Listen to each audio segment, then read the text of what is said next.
கொஞ்சம் அவ்வளவு பெருசா இது வாரையில்லைன்னு சொன்னா நாங்கள் செய்து கொண்டிருக்க போன முறை கிராவிடேஷன் எல்லாம் கொஞ்சம் கணக்குகள் செய்தது குறைச்சி போச்சு. கணக்குகள் செய்து முடிக்கல. அப்போ அதில் ஆனால் தாராளமான கணக்கு உங்கள்ட்ட கிடாக்கு ஒர்க் எக்ஸாம்பிளாக நீங்கள் அதை செய்திருக்கலாம். சரியா? ஒர்க் எக்ஸாம்பிளாக செய்ய எல்லாம் ஒர்க் பண்ணி கிடாக்கு அதில். அப்போ நீங்கள் அதை பார்க்க கட்டாயம் விளங்கும். நாங்கள் இதுகளுக்கு நாங்கள் ஒரு சிலபஸ் ஒருக்கா ஓடி போட்டு கொஞ்ச நாள் நாங்கள் மினக்கடுவோம். ஒன்றும் படிக்காமல் நாங்கள் இதோடையே நாங்கள் கேள்விகள் செய்கிறதோட மினக்கடுவோம். இந்த பாடம் நீங்கள் நம்பிக்கையாக என்ன செய்யலாம்னா இது செக்ஷன் நாங்கள் யூனிட் 10க்கு நிற்கிறோம். யூனிட் 10 சரியா? யூனிட் 10ல ப்ராப்பர்ட்டிஸ் ஆஃப் மேட்டர், அதிலே mechanical properties of matter, mechanical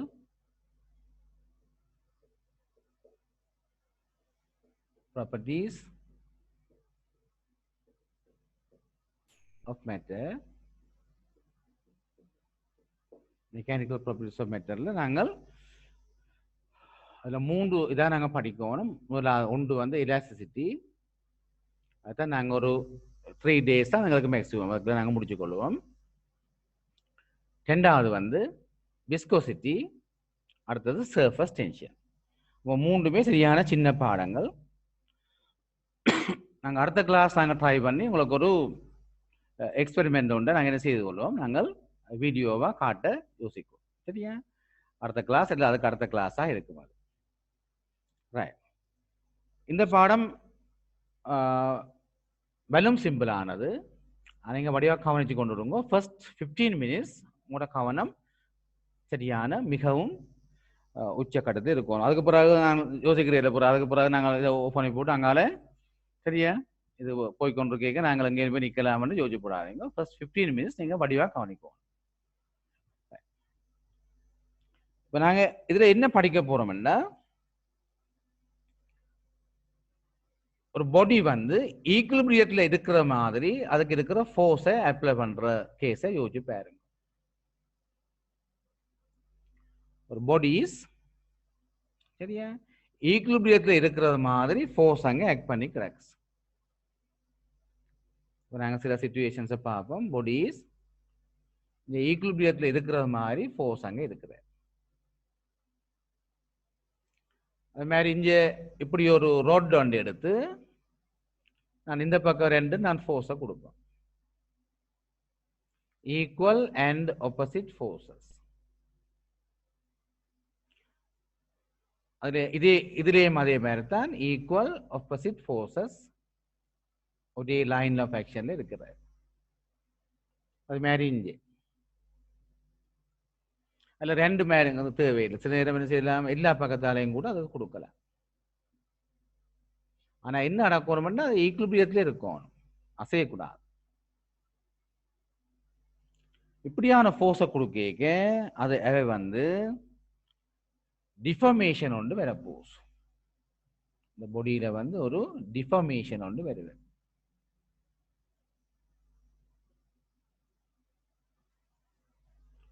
ஈக்குலிபிரியத்தில் இருந்தாலும் கூட அது ஒரு டிஃபர்மேஷன் ஒன்று அதில் வரப்போகுது. டிஃபர்மேஷன் என்ன? ஒரு மாற்றம், ஒரு வடிவ மாற்றம். சரியா? டிஃபர்மேஷன் ஒன்று இதில் வரப்போகுது.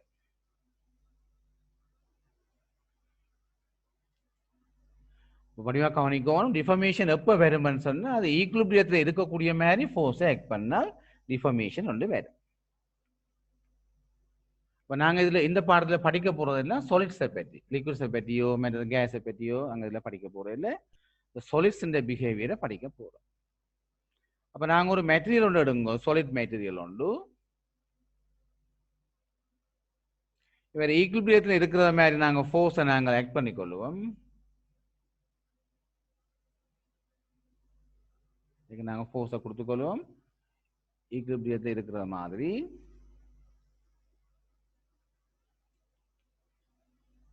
சரியா? என்ன நடக்க போகுதுன்னு சொன்னா இதை நீங்க யோசிச்சு பாருங்க. இது என்ன நடக்கும்னு சொன்னா இந்த பாடி வந்து இந்த மாதிரி எலாங்கேட் பண்ணியிருப்பேன். ஒரு நீட்சி ஒன்று வந்திருக்கும். சரியா? அப்ப நீட்சி ஒன்று வரக்கூடிய வந்திருக்கிறார் இந்த ஃபோர்ஸ் அப்ளிகேஷன் ஆல.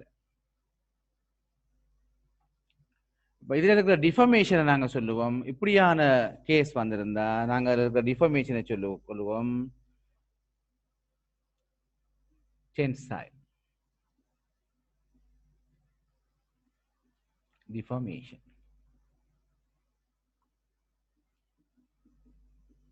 சரியா? டென்சைல் என்ன சொல்லுவோம்? அவன் நீளத்தில் ஏற்பட்டோம். சரியா? ஒரு நாங்கள் டென்ஷனை கொடுத்து இழுவிசையை கொடுத்து அவன் நீளத்தை மாற்றிக்க நாங்கள் அதை டென்சைல் டிஃபர்மேஷன் சொல்லிக்கொள்வோம். அதே மாதிரி இன்னொரு டைப்பான டிஃபர்மேஷனை பார்த்துக்கொள்வோம். இப்படி ஒரு சாலிட் எடுத்து நாங்கள் இந்த பக்கம் நீங்கள் ஃபோர்ஸை கொடுங்க. அதை நாங்கள் சொல்லிக்கொள்வோம் compressive deformation.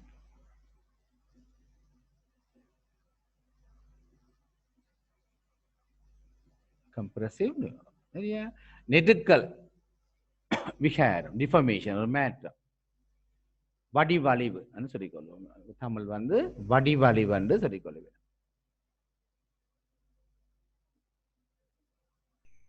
டிஃபர்மேஷன். சரியா? அப்ப இப்படி நடந்திருந்தா அதுல நீளம் கூடி இருக்கிற மாதிரி ஃபோர்ஸஸ் டென்சைல் ஃபோர்ஸஸை கொடுத்திருந்தா நாங்க சொல்லுவோம் டென்சைல் டிஃபர்மேஷன். இப்படி கம்ப்ரசிவ் ஃபோர்ஸஸை கொடுத்திருந்தா அது கம்ப்ரசிவ் டிஃபர்மேஷன் சொல்லிக்கணும். சரியா? டென்சைல் டிஃபர்மேஷனும் கம்ப்ரசிவ் டிஃபர்மேஷன். சரியா? அதை விளங்கிக்கொள்ளுங்க. இப்போ இதுல நாங்க முதல் பார்க்கணும் ஒரு ஈக்குவலிபிரியத்தை இருக்கக்கூடிய மாதிரி தான் ஃபோர்ஸ். இப்படி யோசிச்சு பாருங்க, இப்படி வச்சு இப்படி கொடுத்தா என்ன நடக்கும்? ஒரு ஃபோர்ஸ் அது ஒன்றும் நடக்காது, ஒரு பக்கத்துக்கு அப்படியே போய்கொண்டு இருக்கும், இந்த பக்கத்துக்கு போய்கொண்டு இருக்கும். அப்ப ஈக்குவலிபிரியத்தை இருக்கிற மாதிரி நாங்க ஃபோர்ஸை நீங்க அப்ளை பண்ணிக்க அதுல வர டிஃபர்மேஷன் இதை சொல்லுவோம் டென்சைல் டிஃபர்மேஷன் சொல்லுவோம். Tensile deformation. ரைட். நாங்க அடுத்தது போவோம். இப்ப நாங்கள் ஹூக்ஸ் லோ நாங்கள் ஏற்கனவே செய்திருந்தாலும் கூட திருப்பி இருக்கா நாங்கள் பார்க்க போறோம். இந்த ஹூக்ஸ் லோவை இருக்கா பார்ப்போம். ஹூக்ஸ் லோ என்ன சொல்ல போதும் நாங்கள் பார்த்துக்கொள்ளுங்க. ஒரு ஹெலிக்கல் ஸ்ப்ரிங் எடுத்துக்கொள்வோம். ஒரு ஹெலிக்கல் ஸ்ப்ரிங்,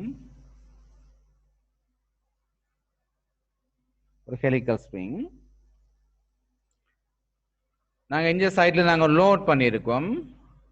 கொஞ்சம் வெயிட் அங்கே அட்டாச் பண்ணிக்கிட்டாக்கு லோட் பண்ணிக்கிட்டாக்கு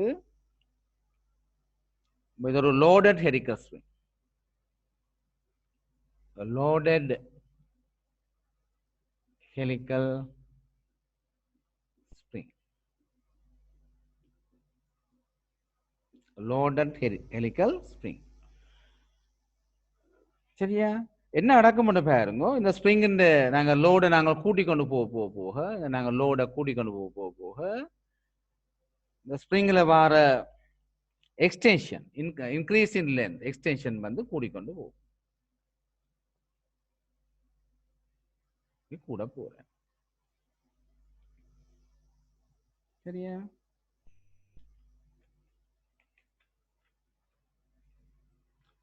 சேஞ்சை நாங்கள் பார்த்துக்கொள்வோம். இந்த சேஞ்சை நாங்கள் இலாஸ்டிக் சேஞ்ச் என்று வைக்க போறோம். எப்பன்னு சொன்ன சேஞ்சை பார்ப்போம். இலாஸ்டிக் சேஞ்ச் இந்த வேர்டிங் உங்களுக்கு தேவை. இலாஸ்டிக் சேஞ்ச் என்னன்னு சொன்னா நாங்கள் இந்த ஃபோர்ஸை நீங்கள் ரிமூவ் பண்ணிக்க the body returns to its original shape and size.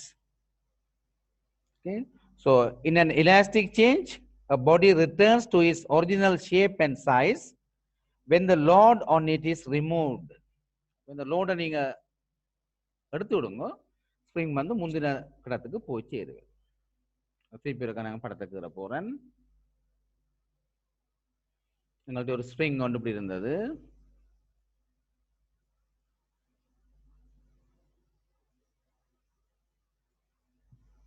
இந்த ஸ்ப்ரிங்குக்கு நாங்கள் ஒரு லோடை நாங்க கொடுக்க போறோம். லோடு நாங்க கொடுப்போம்.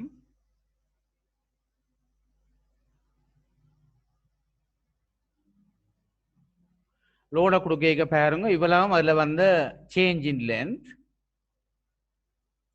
இப்ப நாங்க லோட ரிமூவ் பண்ணுவோம். இந்த லோட நாங்க ரிமூவ் பண்ண போறோம். ரிமூவ் பண்ணிக்க அவர் திருப்பியும் முந்தி இருந்த மாதிரி அதே இடத்துக்கு வந்து சேர்ந்தாருன்னா நாங்க இந்த சேஞ்சை சொல்லுவோம். இந்த லோட் ஏற்படுத்தின சேஞ்சை சொல்லுவோம் எலாஸ்டிக் சேஞ்ச். இப்போ எலாஸ்டிக் சேஞ்ச் என்றா என்னென்ன, அது வெறும் இம்பார்ட்டன்ட் வழியாக கவனிச்சுக்கொள்ளுங்க. எலாஸ்டிக் சேஞ்ச் என்றா என்னன்னு சொன்னா உங்களுக்கு தெரியணும். And in an elastic change, a body returns to its original shape. A body returns to its original size and shape. Size and shape when the load is removed. The load நாங்க remove பண்ணும்போது அது original சைஸுக்கு வந்திருந்தாருன்னா நாங்கள் அதை சொல்லிக்கொள்வோம். இந்த change வந்து elastic சேஞ்சுன்னு சொல்லிக்கொள்வோம். சரியா? அப்போ நாங்கள் இந்த எக்ஸ்பெரிமெண்ட்டாக நாங்கள் அதை வச்சு பார்ப்போம் என்ன நடக்குதுன்னு சொல்லி. ஒரு எக்ஸ்பெரிமெண்டால பார்த்துக்கொள்வோம். நாங்கள் கொஞ்சம் கொஞ்சமாக என்ன செய்ய போகிறோம், ஒரு ஹெலிக்கல் ஸ்ப்ரிங் ஒன்றுக்கு நாங்கள் லோடை கூட்ட போகிறோம். சரியா? நாங்கள் லோடை கூடி கொண்டு போவோம்.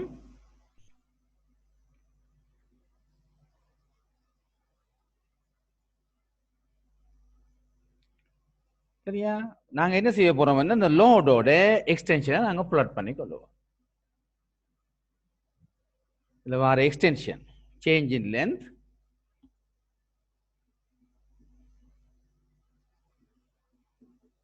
எக்ஸ்டென்ஷன் இந்தியாவில் நாங்கள் லோடை குறிக்கலாம். எக்ஸ்டென்ஷனும் லோடு. இப்போ லோடுக்கு இப்போ இனிஷியலாக லோடு ஒன்றும் இல்லைன்னு வைப்போம். இனிஷியலாக லோடு ஒன்றும் இல்லை, அது எக்ஸ்டென்ஷன் வந்து 0. அப்போ நான் இங்கேருந்து ஸ்டார்ட் பண்ணுறோம். எக்ஸ்டென்ஷன் 0 இங்கே ஸ்டார்ட் பண்ணுறோம். அப்புறம் நாங்கள் இப்போ என்ன செய்ய போகிறோம், லோடு ஒன்றை கொடுக்க போகிறோம். லோடை கொடுக்க இந்த எக்ஸ்டெண்ட் பண்ண போகுது. அப்போ இங்கே வர லோடை நீங்கள் கூட்டுங்க, இந்த எக்ஸ்டென்ஷனும் கூட போகுது. அப்போ இங்கே லோடை இன்னும் கூட்டுவோம். நாங்கள் அப்படி நாங்கள் பார்த்தோண்டு வரைக்க நாங்கள் ஒரு கர்வ் வந்து இப்படி வருது.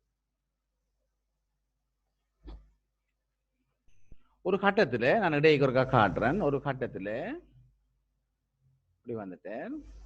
நாங்கள் இப்போ போட்ட லோட் வந்து இப்படி இருக்கு. சரியா? இப்போ லோடை நாங்கள் கூட்டிக்கொண்டு வரைக்க ஒரு கட்டத்தில் நாங்கள் கிராஃப் வந்து இப்படி வாரதை நாங்கள் பார்த்துக்கோம். இந்த பக்கம் வார. சரியா? இப்போ நாங்கள் அதுக்குள்ள சில பாயிண்ட்ஸை சொல்லிக்கொள்வோம். என்னென்ன பாயிண்ட்னு சொல்லி ஒரு கலரில் காட்டுறேன். இந்த பாயிண்ட்டுக்கு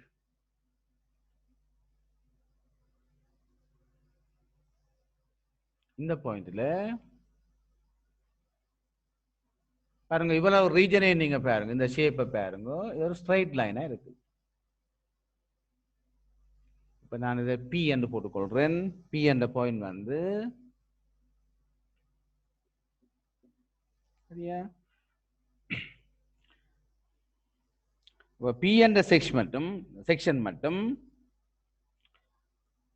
ப்ரொபோஷனலா வார. அப்ப நாங்க சொல்லிக்கொள்வோம் அதை ப்ரொபோஷனல் லிமிட்னு சொல்லிக்கொள்வோம். Proportional limit. செக்ஷன் ஓபி வந்து ஒரு ஸ்ட்ரைட் லைனா இருக்குது. இந்த லிமிட்டுக்கு என்ன பேருண்டா ப்ரொபோஷனல் லிமிட். சரியா? அதுக்கு பிறகு பாருங்க, நாங்க இந்த பியை கடந்தா பிறகு இந்த லோட் வந்து இந்த பியை நாங்க கடந்தா பிறகு ஒரு கொஞ்சத்துக்கு ஒரு கொஞ்சம் பியாண்ட் பி பிக்கு அப்பால கொஞ்சத்துக்கு இந்த ரீஜனை பார்த்துக்கொள்ளுங்க. இவர் ஸ்ட்ரைட் லைனா இல்லை, வடிவா பார்க்க தெரியுது ஸ்ட்ரைட் லைனா இல்லை, ஒரு வளைவன் அங்கே இருக்குது, ஸ்ட்ரைட் லைனா இல்லை. இதுக்கு நான் காட்டுற போர்ஷனை பார்த்துக்கொள்ளுங்க. அவர் ஸ்ட்ரைட் லைனா இல்லை.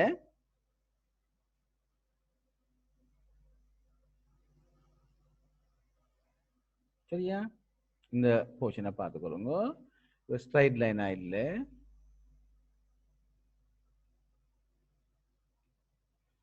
ஆனாலும் அதை ன்னு போடுறதுக்கு என்ன காரணம்னா, இ வந்து stands for elastic limit. E stands for elastic limit.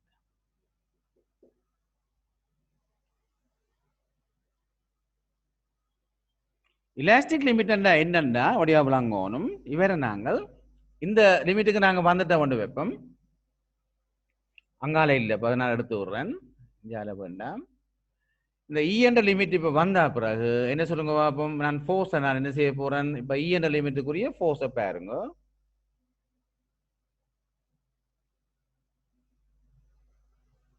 இந்த ஃபோர்ஸை நான் ரிமூவ் பண்ணாலும் என்ன சொல்லுங்க பாப்போம், தன் ஒரிஜினல் ஸ்டேட்டுக்கு வார. சரியா? திருப்பி இருக்க படத்துக்கு உங்களுக்கு அங்க பார்க்க எல்லாம் ஒரே மாதிரி கிடக்குற மாதிரி கிடக்கு. அப்ப நான் படத்துக்கு திருப்பி கீரை பார்க்குறேன்.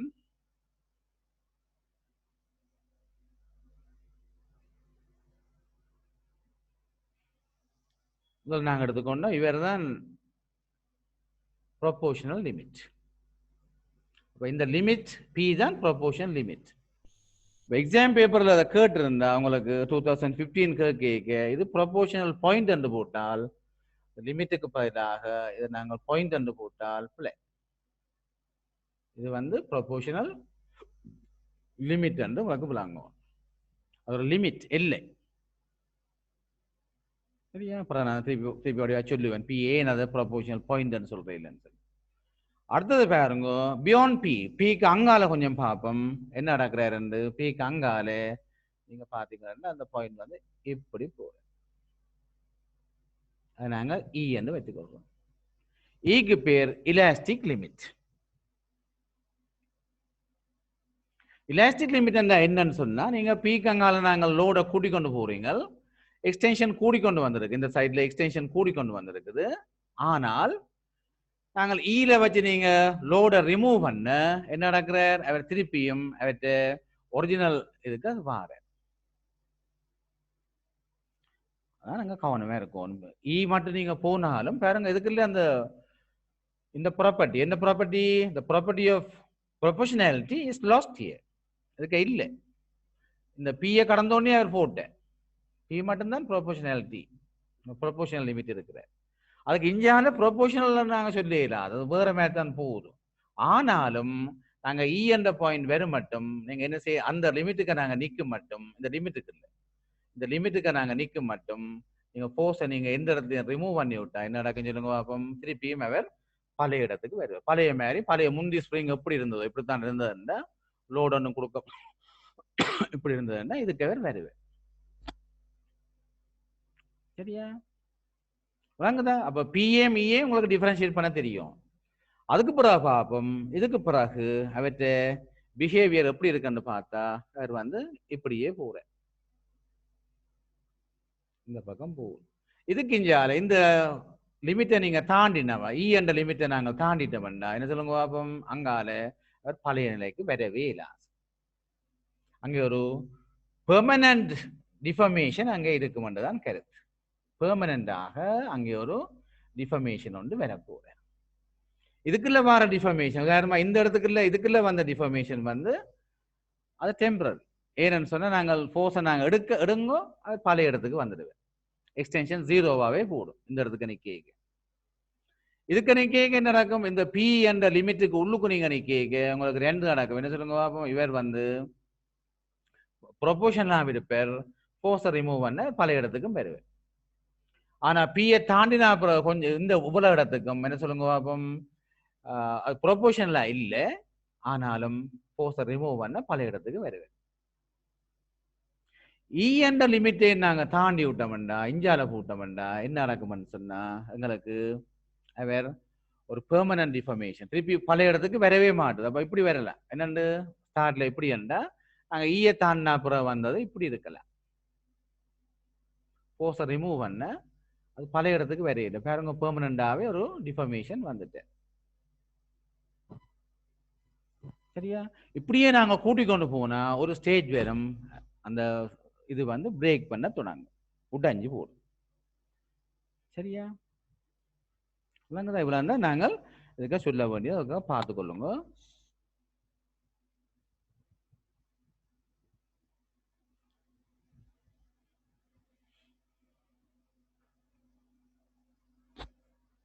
சரிதானே? டைம் வந்து ரன் அவுட் பண்ண போகுது. அப்ப நாங்கள் ஒரு நிப்பாட்டி போட்டு நாங்க போறேன்.